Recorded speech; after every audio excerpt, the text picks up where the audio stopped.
Thanks everybody for coming. It's my pleasure to welcome, as you can see on the screen, Nora Freeman Engstrom from Stanford Law School. She's done some deep dive into the history and the failure of legal insurance, which is also very policy relevant for today, and that's what she's here to talk to us about. So thanks, Nora, for coming, and I'm just going to turn it over to you and get out of your way. When you get done, anybody who has questions is welcome to either raise your hand or chat them to me, and we can deal with that later. Thank you again for coming, Nora, and the floor is yours. Thank you.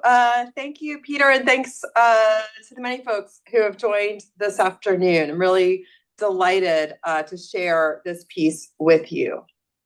So this piece takes as its point of departure this mismatch, and it's that when we picture courts, when we picture courts, we tend to picture things like this, or like this, or like this, if you're kind of old like I am.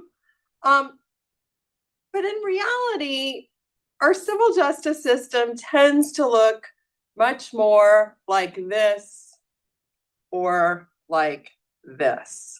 So in most areas of the civil justice system, legal representation is the exception, not the rule. So in approximately 3/4 of cases in American courts, at least one side is unrepresented. In some cases, both sides are unrepresented. In some kinds of cases, like these, the disparities are even sharper. So 98% of people facing evictions lack lawyers, 99% of borrowers in consumer credit matters lack lawyers, or 95% of parents in child support cases lack lawyers. Even in federal court, where some of us tend to think really the kind of traditional vision continues to reign, not so. The majority of appeals in federal court, for example, are pursued by unrepresented individuals.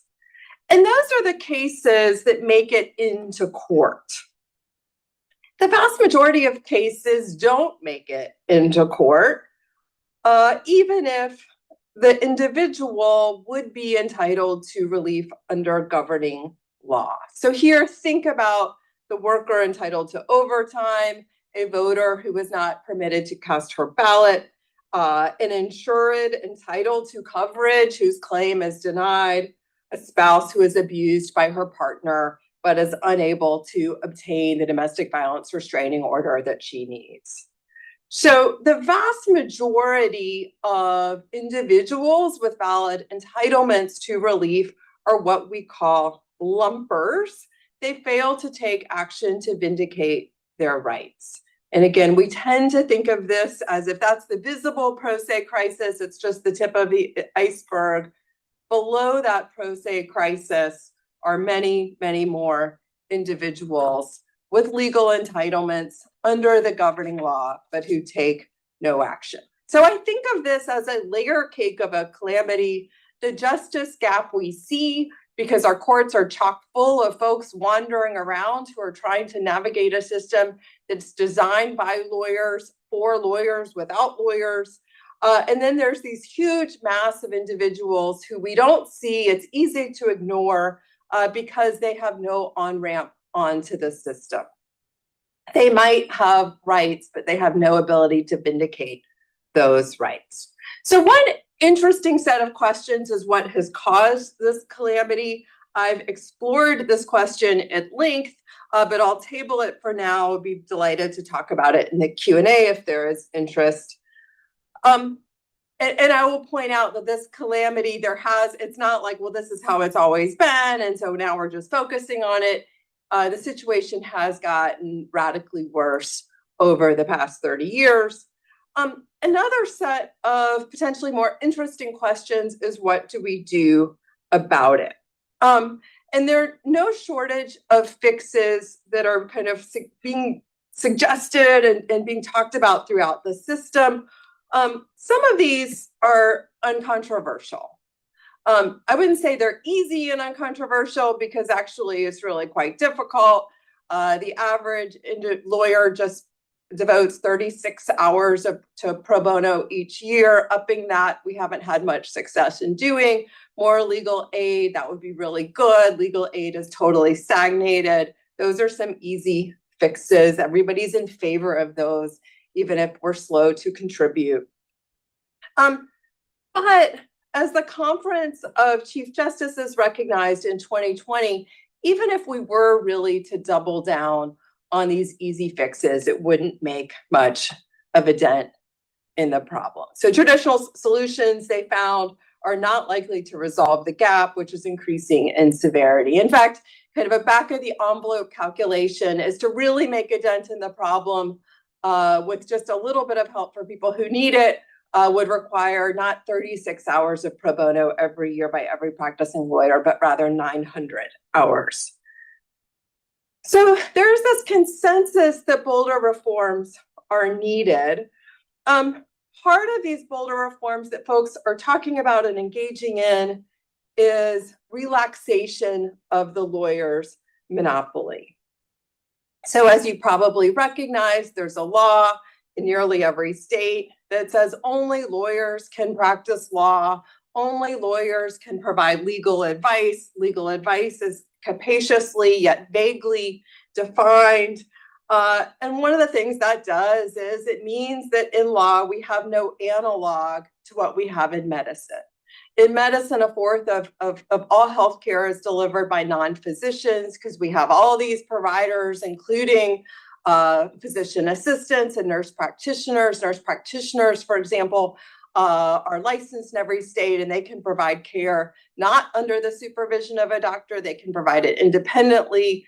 In medicine, we have this well-developed, quite robust system. In law, we have no analog. So that's one thing that courts and states are considering. Another thing courts and states are considering is to repeal 5.4. If you recall from studying legal ethics, 5.4 is that rule that says non-lawyers can't own law firms, they can't capitalize law firms, they can't be partners with lawyers. And the thought is if we repealed 5.4, we'd have venture capital moving in, and that would spur innovation.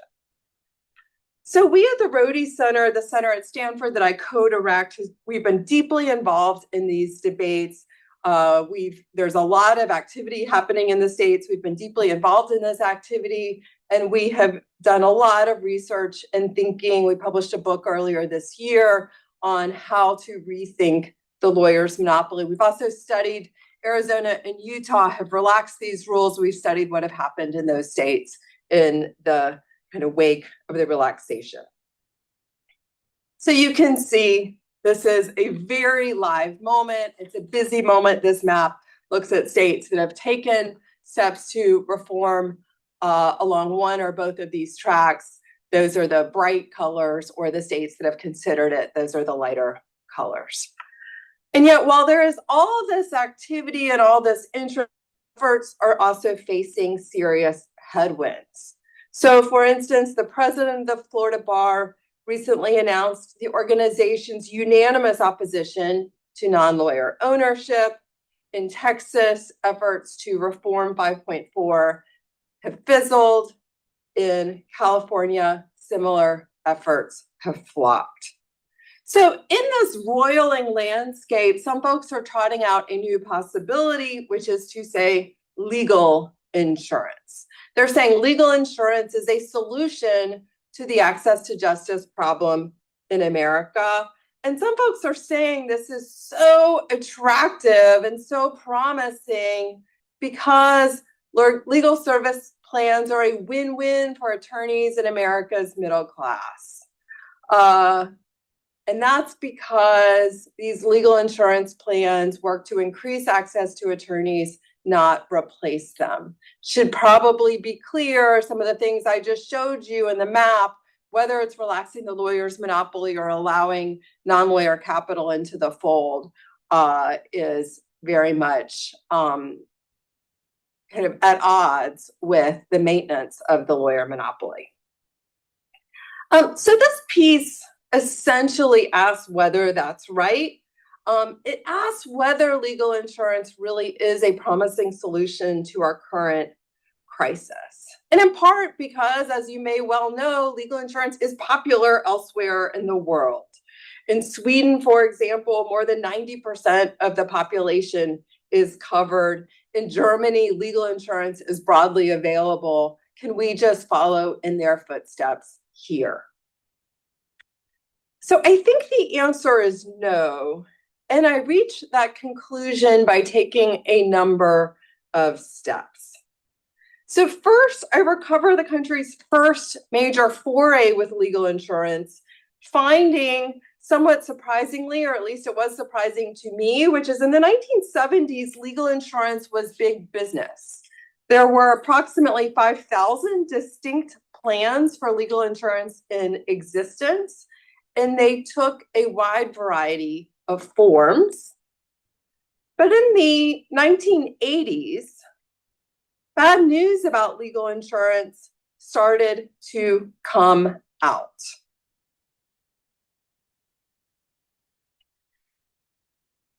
And so as I write, the first experience with legal insurance was mostly a flop. And I attribute that to kind of two things. One is bad timing. And that's that legal insurance really started to take off as union membership started to decline. Unions were the most robust backers of legal insurance. And so if just as they're kind of turning to legal insurance, they become on kind of under siege, and they remain under siege today. And there's also bad luck. It was thought throughout the 1970s that legal insurance would replace medical insurance because we were right on the cusp of nationalized health care and we need something to do. And of course, that too has not come to pass. So part of the kind of fact that I think legal insurance flopped in the United States is extrinsic to legal insurance itself, and it's again this bad timing and bad luck.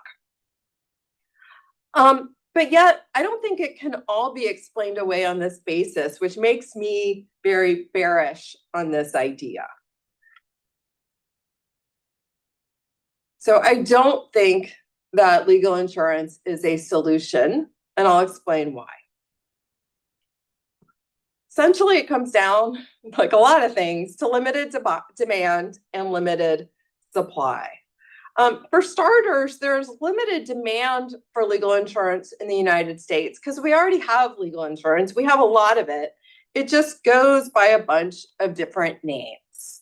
We have this web of coverage. We have auto insurance, which has been mandatory outside of New Hampshire for every motorist since the 1970s. We have homeowners insurance, which covers about 94% of homeowners. For if you don't own a home, there's renters insurance, which is also quite popular.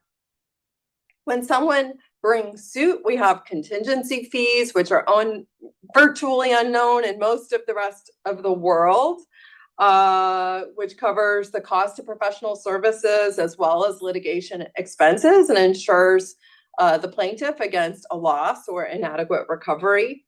Also, Congress has enacted over 100 fee shifting statutes. And so when someone is seeking to vindicate an important right affecting the public interest pursuant to certain statutes, essentially legal insurance is part of the statute. And of course, legal insurance, we just call it the constitutional right to counsel, is deeply embedded in the criminal law. You can look at Gideon as a form of legal insurance. So the first issue is there's limited demand for private legal insurance because we have lots of legal insurance. We just call it things like a right to counsel secured by the Constitution. Second, there's a cost mismatch when it comes to legal insurance. And here the problem is that people who can easily afford it don't need it, and the people who need it can't afford it. So poor folks would really benefit from legal insurance, but the cost of it, which is roughly $40 per month for a basic family plan, puts it out of reach of many families. On the other hand, wealthy folks tend to have fewer legal problems. And when they do face legal trouble, they can usually pay out of pocket for those services. Thus, one way to look at it is that legal insurance misses its target audience. Third, there are these well-known cognitive biases that prevent the adoption of legal insurance: present or myopia bias and optimism bias. So as you probably well know, driven by present or myopia bias, people tend to overvalue their present selves. And part of that is they overvalue their own financial well-being. And so it's hard, if you just care about yourself today, to pay the premiums today for something that may or may not happen down the road. Then, affected by optimism bias, people tend to think that the bad thing is not going to happen to them. So even though we're pretty good at gauging or evaluating the likelihood that people in general will get a divorce or get in a car accident or get a terrible diagnosis, we are very bad at using those same odds and affecting them with ourselves. So given that people don't need legal insurance to navigate a happy situation, the warped perspective undoubtedly dampens legal insurance demand. There's lastly what I call betwixt and between, which is legal problems, and particularly the kind of legal problems covered by legal insurance, are not big enough to be catastrophic and not common enough to be regular. So we go to doctors all the time. We go to a lawyer only one time or two times in our lives.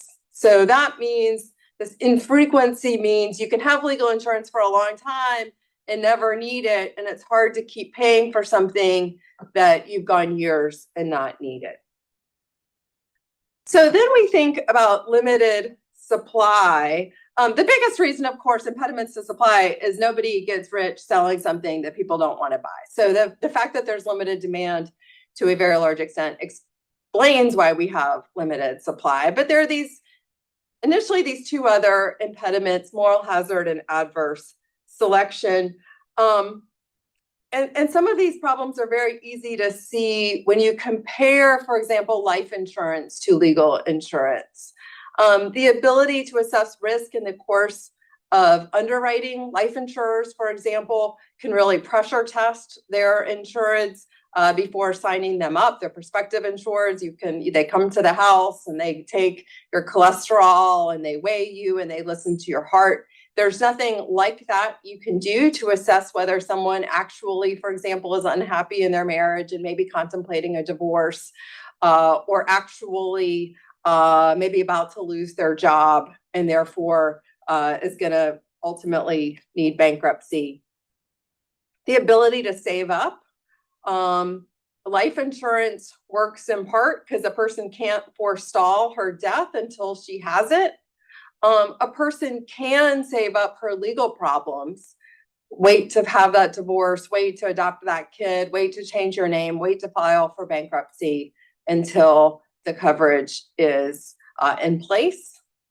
And then relatedly is control. Whether an insured uses life insurance by dying is not in their control, except, for example, death by suicide, which is excluded.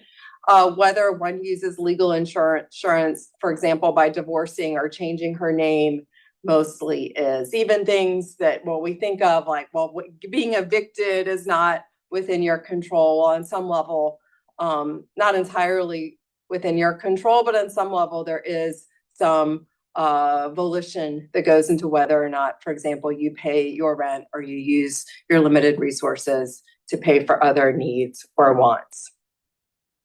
Then, on top of that, legal insurers have to contend with a complex regulatory framework. They kind of exist in between various other mechanisms, leading to a real pain in the neck for the companies that are seeking to offer this coverage. So as Legal Shield has explained, We are regulated by or required to file or with or obtain approval of state insurance departments, state bar associations, and state attorneys general's offices, depending on individual states. Regulation of our activities is inconsistent among the various states in which we do business. So this kind of fractured and yet intense regulatory landscape, I think, is yet another complication. So at the end of the day, prospective legal insurers do not want to sell a product that people don't much want to buy. Moral hazard and adverse selection complicate the structure of the plans, and legitimizing insurance in a fractured and yet intense regulatory environment is very difficult. Now, this is not to say that no legal insurance plans exist. Some certainly do, but they are not particularly widely available. And where they exist, their coverage tends to be limited, and in some ways surprisingly limited.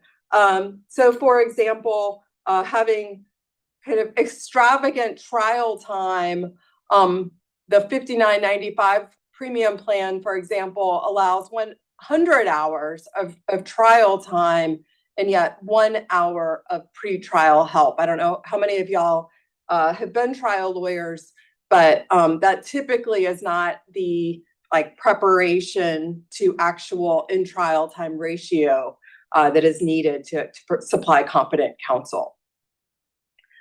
So the upshot of all of this is, many, I think, legitimately want to make a dent in the access to justice crisis. But I think for those of us who really do, we ought to be looking someplace else. Delighted to take your questions. Great, thank you very much. Can I just ask a really quick question about the last slide, almost last slide that you showed, which is that one.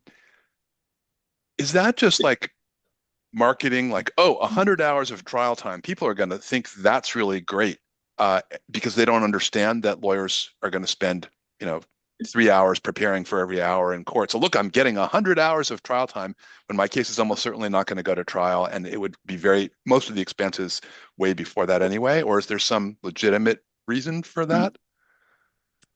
There might be a legitimate reason. None has come to mind for me.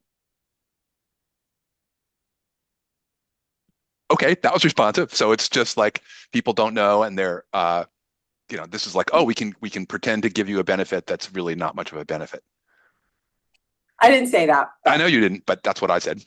Okay, let me see if anybody wants to come in. I've got a million questions, but I would certainly much rather hear other people talk. So anybody? I don't see. You can raise your hand in the React button down at the bottom in the middle of your screen, and then there's a raise hand. Well, okay, let me just on page 26, you have a point about how you say the vast majority of subscribers would be compelled to pay for a plan out of which they would derive no benefit because most people don't sue or aren't sued in a given year. But that, to me, raises an interesting question about, well, what is really, oh, there's Stephen. Okay, you're next. What really is the benefit? If it really is insurance, it's about risk shifting. It's not about prepaying. And you note that legal insurance was originally mostly called prepaid legal services, but that's not really insurance. Insurance is about shifting risk. And so it's like saying, well, I don't get any benefit from having fire insurance on my house in a year that my house doesn't burn down. But that's just not right. The benefit of insurance is that if your house burns down, you're covered, and that means you don't have the risk anymore. And it's a great year when your house doesn't burn down and you don't collect anything and you just pay premiums. That's actually a plus. So I wonder if that by itself, that by itself could be a reason why people don't want this, because they think that they're not getting any benefits from shifting risk when they really are. Did that cross your radar at all? Yeah, I find that unpersuasive. Basically looking back to this slide, which is to say you're absolutely right, which it makes sense to buy a catastrophic risk medical insurance plan, right? You know, a high deductible catastrophic risk plan. You're not going to use it the vast majority of the time, but if you get the dreaded cancer diagnosis, it's here for you. So I'm definitely not saying that insurance only works if you know, if you're using it on a frequent basis. But legal insurance doesn't provide catastrophic coverage. You know, it's 1 hour of pretrial help. That is not going to help you if you get the catastrophic, you know, suit that is going to upend your life. And so given the exclusions, you know, so then it starts to look like, okay, you know, it's like a catastrophic medical plan, but we've excluded, you know, heart disease, cancer, diabetes, and, you know, 9 other ailments. And then you really have to wonder about its utility. So given the limitations and exclusions, I don't think it's fair, at least the plans where I've been able to look at what's available, which is not all of them, but I don't think it's fair to kind of conceptualize it as the high deductible catastrophic coverage. Great. Okay. But that just raises the further question then. If that's what people should want, I mean, again, this is economic theory and without any behavioral flaws and all that stuff. But if what people should want is catastrophic, what you have on your screen here is anything but catastrophic, right? I mean, this is not covering the catastrophes that people will face. And it seems like those catastrophes are less subject to probably moral hazard and adverse selection because, you know, the really bad stuff that's going to happen to you is not going to be something you're going to let happen anyway. So there's less moral hazard, and it's going to be hard to predict. So there's going to be less adverse selection. So it just seems like even if this is all endogenous, what's on your screen, it doesn't seem like they're designing the policy in the right way that would really provide the kind of coverage that most people should want.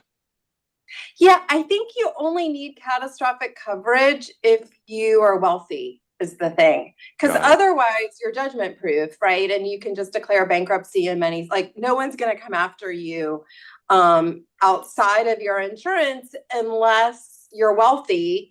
And if you're wealthy, there are other things you can do to, you know, hedge against risk.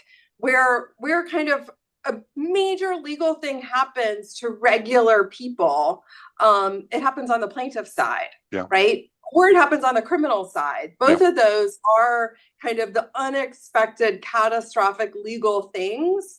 But again, then we're stuck in the fact that we already have coverage for that. It's called the contingency fee and the right to counsel.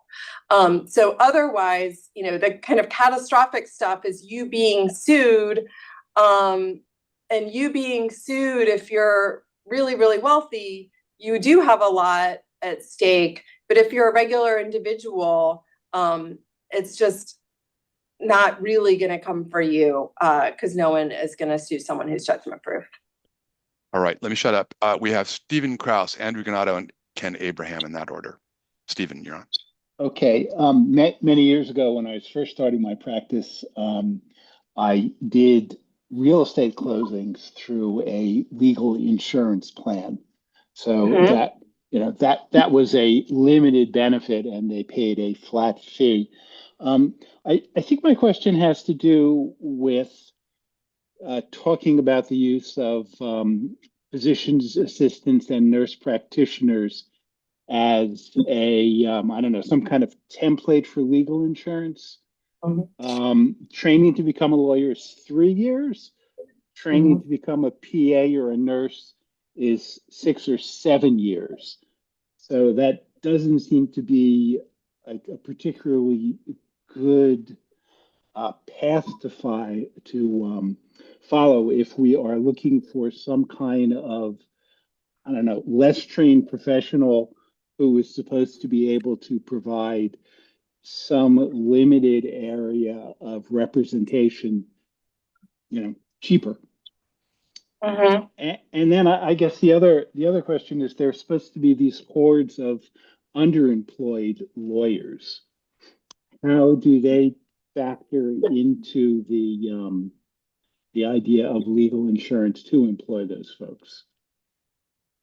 Yeah, so the first thing I'd say, you just said to training to be a nurse is 6 years and training to be a lawyer is 3 years. I don't think that's right. I think training to be a lawyer is 7 years, right? You got to go to undergrad and you got to go to law school. And I'm not, my kids would be the first to tell you I'm not very good at math, but I do think that that's 7.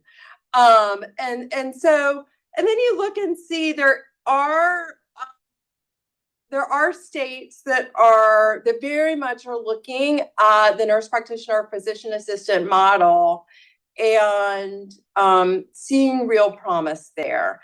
And the idea is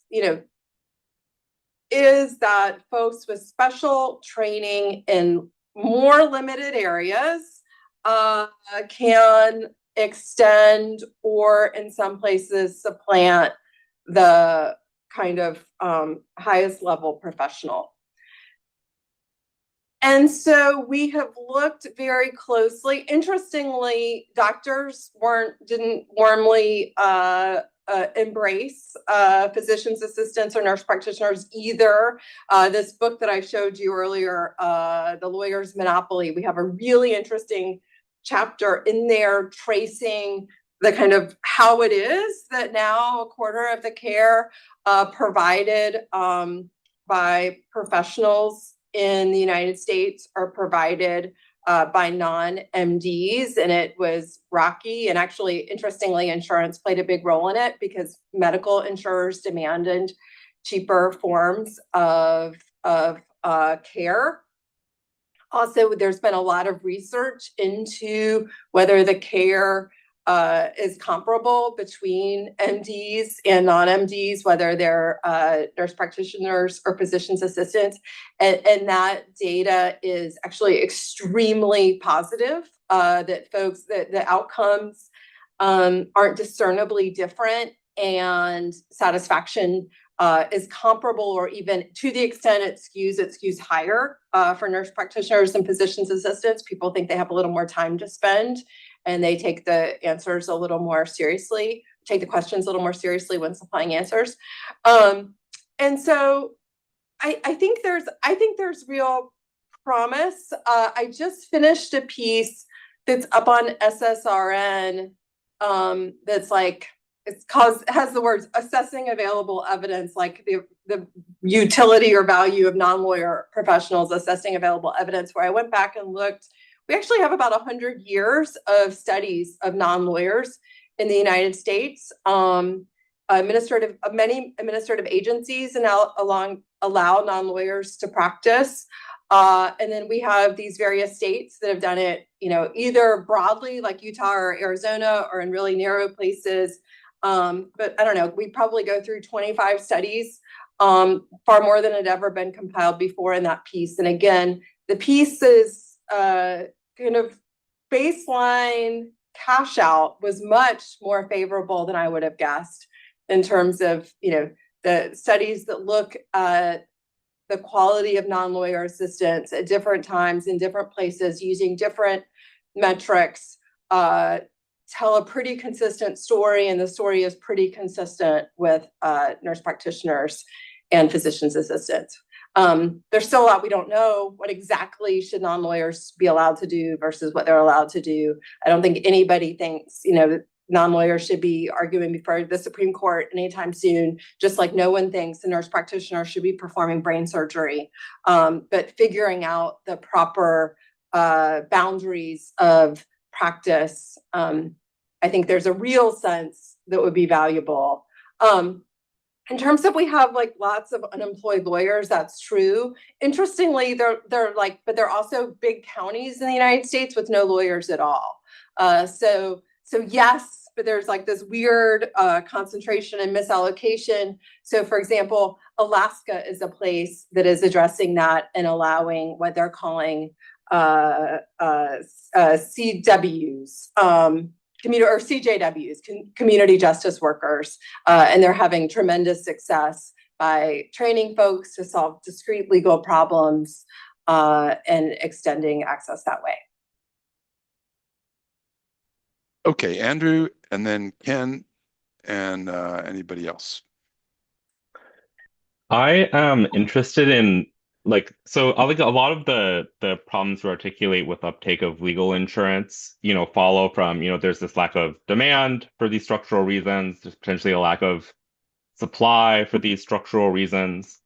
Um, and so in a lot of kind of insurance areas where we have these sort of issues, there's at least the kind of intuitive possibility that the state might step in and mandate insurance.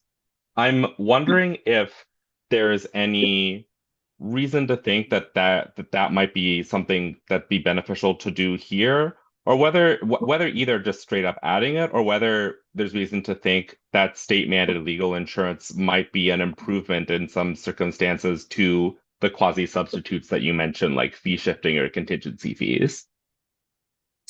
Good question.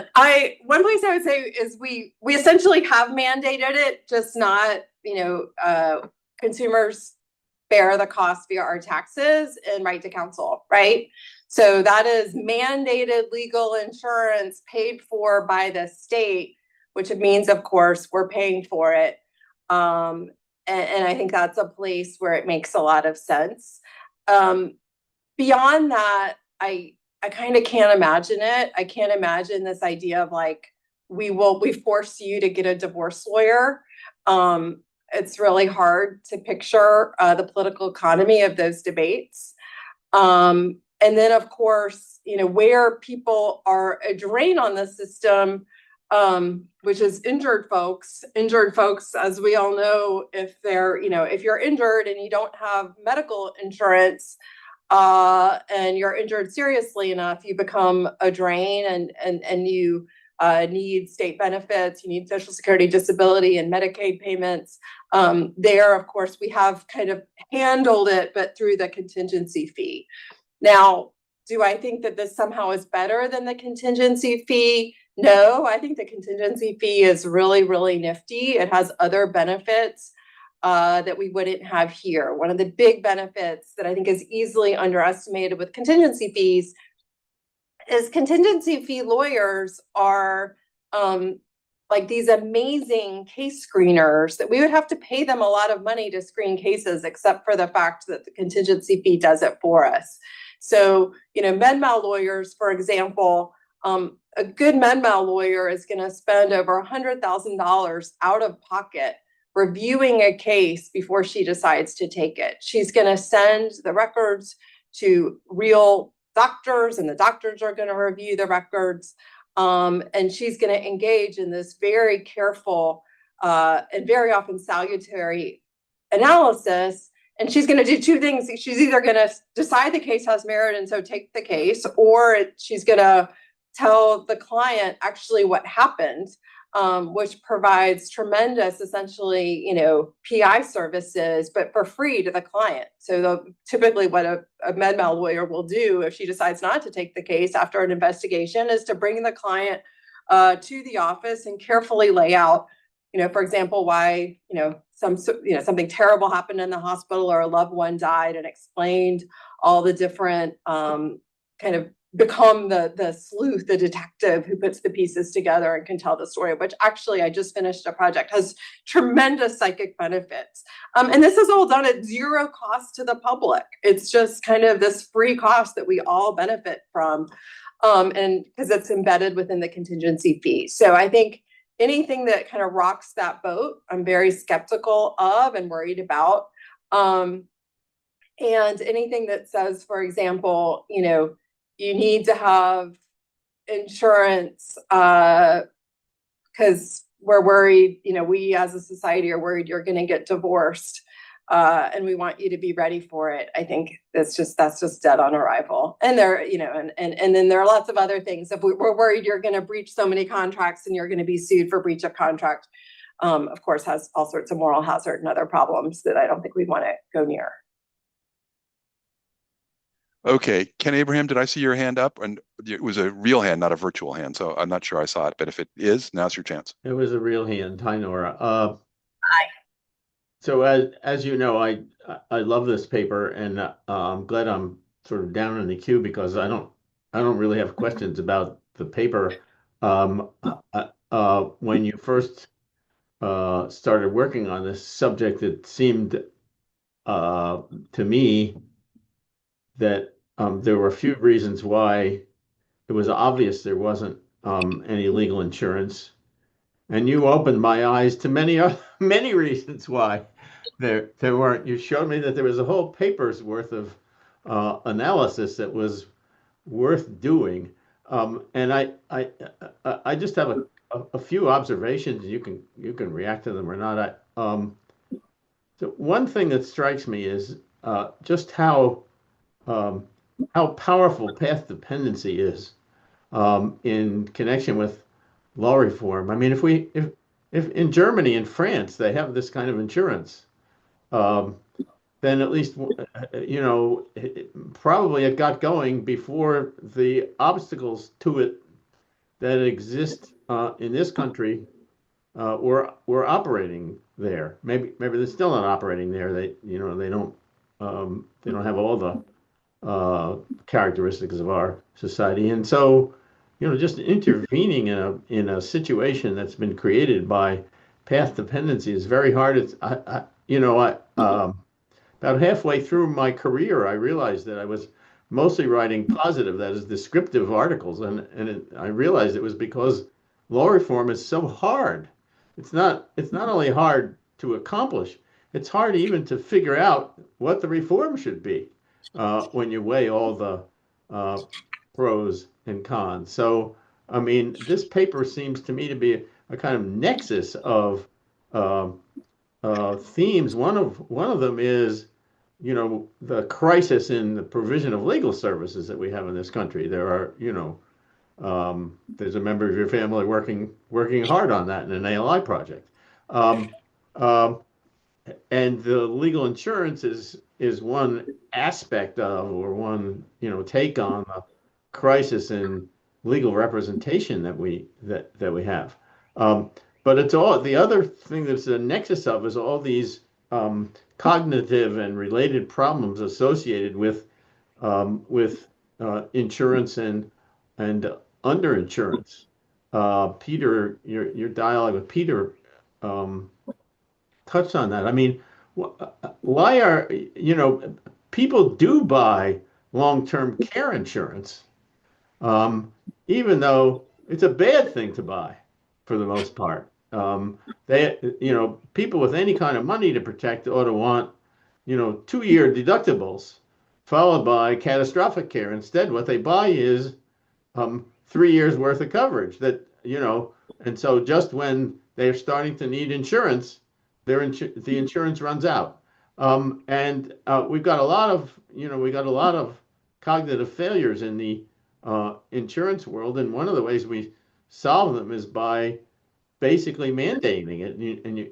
That's the other nice thing about your paper, showing how so many forms of legal insurance come together in devices and institutions that aren't literally legal insurance. Um, uh, People have to buy it um, if they drive. They have to buy it if they own a house. They tend to buy it if they buy renter's insurance, and they have it if they get accused of a serious crime in the form of legal aid. And so the question is, what about all these millions of people who pass through housing court and small claims court and get little or no justice because they don't have a lawyer fighting for them? And there's a way in which you know, you ask any individual and they say these people ought to have insurance, but in fact, the system doesn't want them to have insurance because it would give them a lawyer and it would close down the system, right? That's trying to process millions of people a year. So those are just some observations. Yeah, well, I mean, really smart observations. I just think I have one thing to add, which is I mean, one of the, I've been working now for several years on, okay, so this doesn't work and that doesn't work, all right, Nora, so what do we do about it? And I do think that to see the interrelationship is really sobering and really hard. And that's, there's some things that I'm pretty bullish on. I really do think trained professionals, I don't think you need a JD to do a lot of this really simple stuff, right? To help someone to respond to a debt collection action, you do not need to have 7 years of education. You just don't. You need to understand what the forms look like, and you need to be able to understand how to file the forms. But 3 weeks of that, I think you can make a reasonably smart high school graduate better at that than I would be, trying to help my neighbor to navigate a debt collection action. I would have no faith in my ability to do that. Maybe that says something really bad about my legal skills, but you need specialized knowledge, not particularized or not generalized legal knowledge in a lot of different areas. So that's one thing that is clear to me and that I think is very promising. But there are also things that look really good that I think are really likely to backfire. So new evidence is starting to come out that suggests that. So there are various places where we say, okay, well, we need a civil Gideon, right? We need a civil Gideon in these discrete areas. And one of those areas is to help with eviction actions. So you can't just get evicted without a lawyer. You're entitled to a lawyer, and the lawyer can create all sorts of obstacles and friction if you don't pay your rent before she can evict you. Well, you know what happens in jurisdictions that have a civil Gideon that make it really, really, really hard to evict tenants is rents tend to go up because it's calibrating to the fact that once you have a new tenant, the tenant cannot pay rent and can stay into the apartment for some, extended period of time. And that becomes riskier and more costly. And when things are riskier and more costly, we tend to charge more for those things. So, to just see this, like there's, very few, I think there's some low hanging fruit here, but there's lots of stuff that is so appealing to me. Like, of course you should have a right to counsel for eviction. Like that, the Northern California liberal in me loves that idea. And yet some things that look really good, given that everything's so bound up, can backfire in really problematic ways. All right, Ken Klein is next. Thank you, and I enjoyed hearing your presentation. And I am someone who has a lot of background in civil litigation for 25 years, so I understand the economics of it. I can think of at least two big tranches of unmet legal need simply for financial reasons. One on the defense side, which is you are sued over some very significant debt. Let's call it student loans when they move into the private markets after the One Big Beautiful Bill, or home foreclosure in the wake of the mortgage crisis. But you have no funds to pay a lawyer by the hour. And so you're in this tremendous crosshairs of you can't pay the lawyer, and yet if you don't pay the lawyer, you're going to have this credit event that will dog you for decades. The other tranche I can think of is small stakes plaintiffs' cases. I cannot count the number of cases either that I've seen that go unfiled or that quickly settle because there's simply not enough meat on the bone for a contingency lawyer to invest and take the case, but the plaintiff has a real uncompensated loss and can't afford to pay a lawyer in time. So I can see both of those as big tranches of unmet legal need in civil litigation.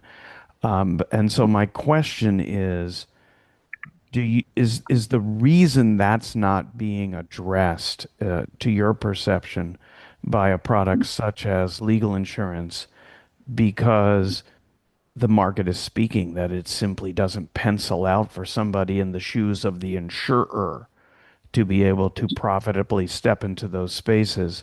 Or do you perceive it as essentially a marketing problem, that there's no way to get that message to the right consumer so that they will buy the product in sufficient numbers that the mechanics of risk sharing work? All right, there's so much there. This is a great question. So in terms of,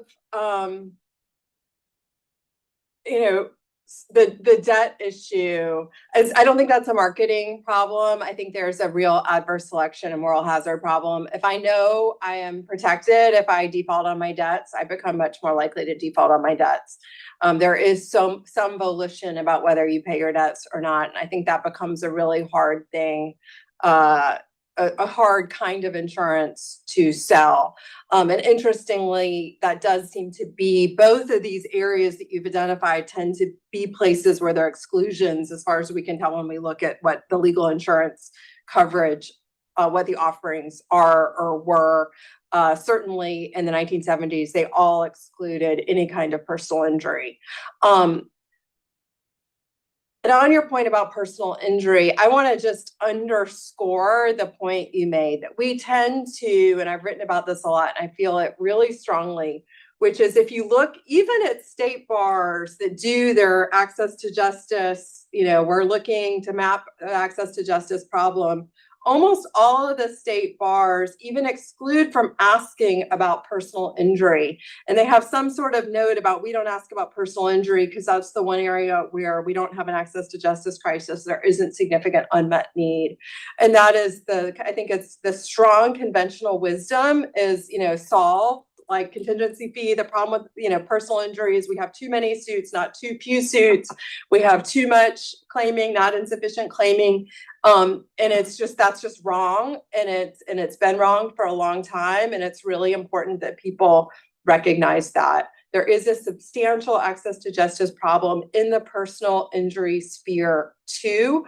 And I emphasize this in part because, as some of y'all might know, California is going to have a ballot initiative, it appears, to limit contingency fees in auto cases to 25%.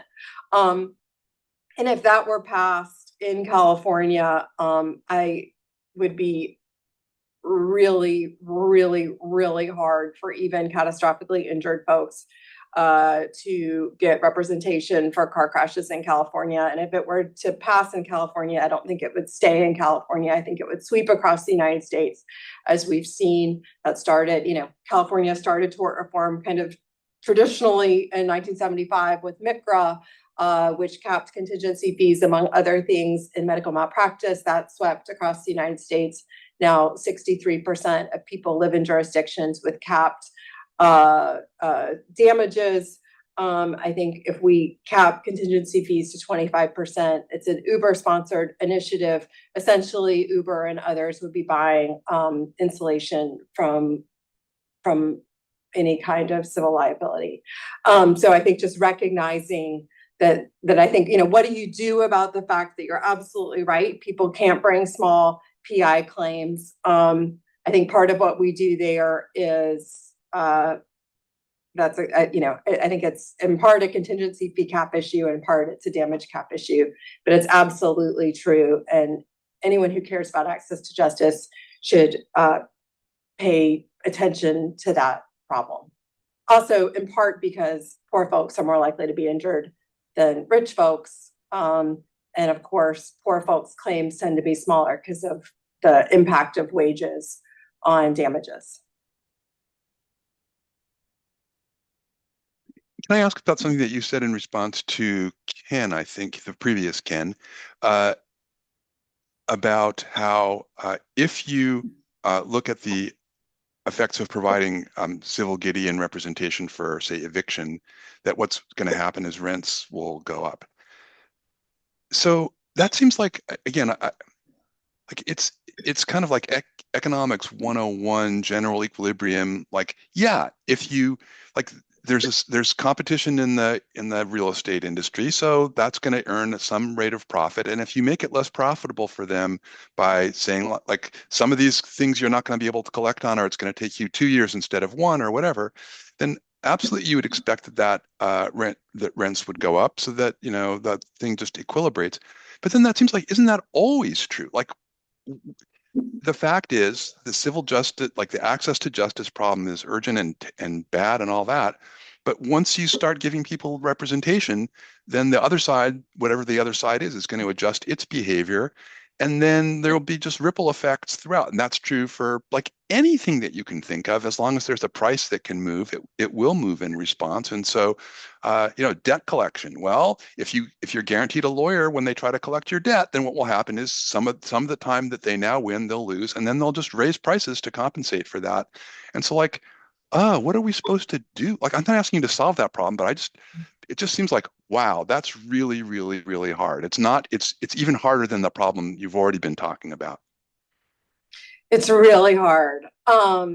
Yeah, it's really hard. And so one, kind of one hopeful thing, and Peter, you and I were talking about this before this started, but I'll talk about something that I think has real promise. In addition to, I do think, more trained non-lawyers in the system, I think there's real value in that.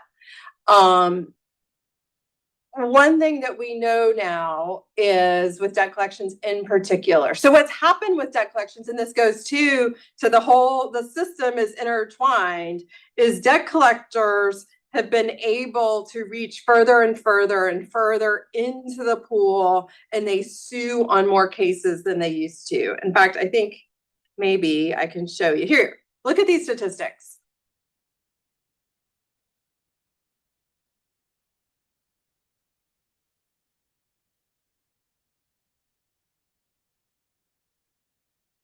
So we've had this explosion of debt collection actions, and this is just kind of a tiny smattering of what we could say about this.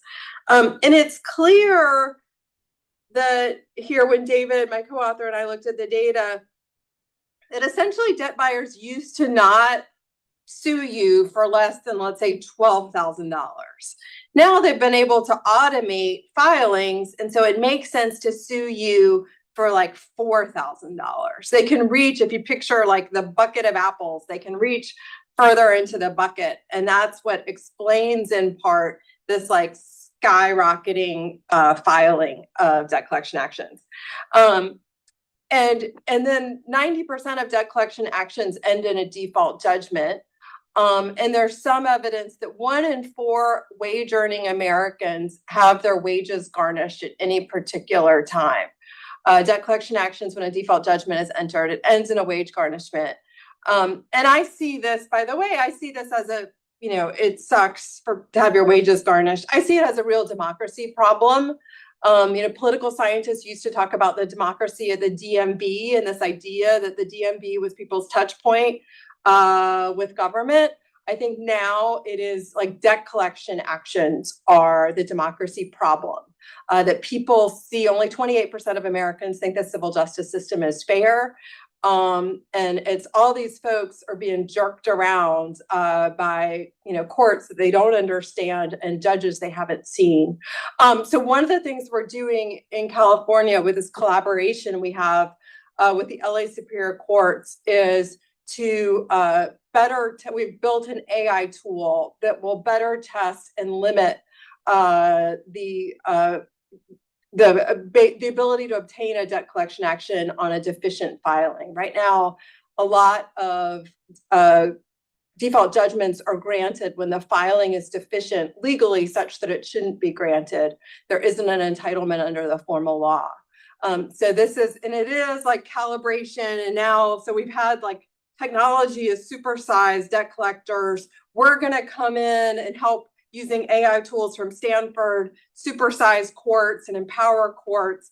I'm sure there will be some sort of response, but at least it's a kind of a promising move that we're trying to do, as opposed to yet another place where individuals kind of get left behind. Well, good luck. We need it.